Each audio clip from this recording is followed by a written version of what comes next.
ഒളിഞ്ഞു നോക്കും കുളിച്ച് അതാ പലരും കുളിക്കുന്ന എത്തി നോക്കുന്ന മോശമല്ലേടാ? മോശമാണ്. ഞാൻ അങ്ങോട്ട് നോക്കി പറഞ്ഞു. രണ്ട് നല്ല കിണ്ണം ചരക്കുകൾ വേഷം മാറാൻ അകത്ത് കയറിയിരിക്കുക. ഇപ്പൊ വെള്ളത്തിൽ ഇറങ്ങാൻ പോകും. കരച്ചിൽ നിർത്തും. നീ എക്സ്പ്ലെയിൻ എന്താ? മത്തായിച്ചേട്ടനെ പോലെ തങ്കപ്പെട്ട ഒരു മനുഷ്യനെ തെറ്റിദ്ധരിക്കരുത്. മരിച്ചുപോയ എന്റെ അച്ഛനെ പോലെ എനിക്ക് മത്തായിച്ചേട്ടൻ. ഇത് നീ ആക്ട് ചെയ്യുന്നതാണോ നമുക്ക് സംശയമുണ്ട്. മൂക്കലല്ലോ ഒലിക്കുന്ന തുടക്ക്. ഇമോഷണലായി സംസാരിക്കുന്നതിനിടയിൽ തമാശ പറയരുത്. അടുക്കള കാര്യം നോക്കിയാൽ മതി. കുടുംബാര്യത്തിൽ നടവണ്ട. ഞാനൊന്നും ചെയ്യൂല.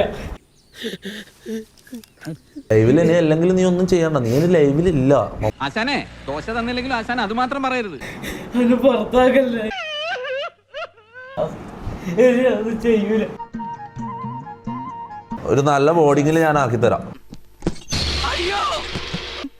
ഇവനൂടി ഇവിടെ ഒന്നും ഞാൻ എന്ത് ചെയ്യാൻ മാറട്ടെ. നിന്റെ മൈൻഡ് വെച്ചിട്ട് സീനാടാ.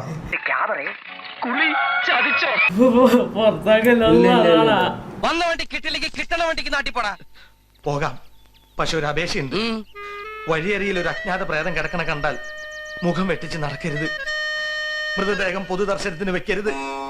ആരും റീത്ത് സമർപ്പിക്കരുത്. ഇത് ആക്ടിങ് ആണെങ്കിൽ ഇവന്റെ എന്നെ സംശയിക്കരുത്.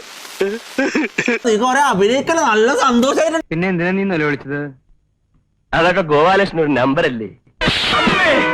ഇത് എന്റെ ഒരു നമ്പറാ. പോക്കിരുത്തം കളിക്കുന്നത് അതിൽ വേണ്ട തെണ്ടി.